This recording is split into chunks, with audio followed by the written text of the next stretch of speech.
Mənim maşınım yaddan çıxıb burada qalıb. İndi onu axtardım. Eğer burada qalıbsa, onda etməz.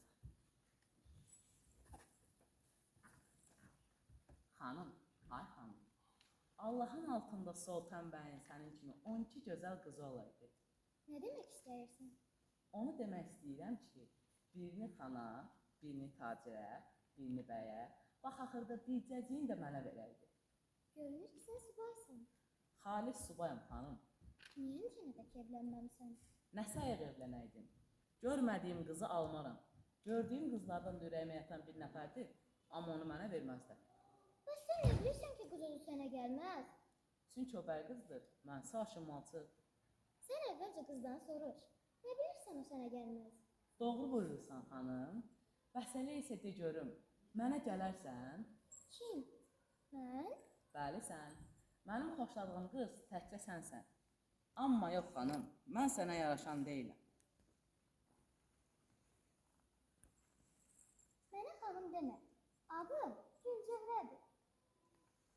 Axtarıb tapdım səni, axtarıb tapdım səni, sən də mi sevdin yar məni? Gönə haldır görmür gözüm, şadlığımdan dünyanı. Gönə haldır görmür gözüm, şadlığımdan dünyanı. Gəl, gəl maralım, gəl, gəl, ceyranım, gəl, gəl, gəl maralım, gəl, gəl, ceyranım, gəl.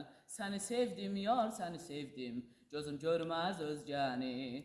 Səni sevdim yar, səni sevdim, gözüm görməz özgəni. Halal olsun Süleyman, halal olsun Süleyman, sən nə kələk bassan şeytan.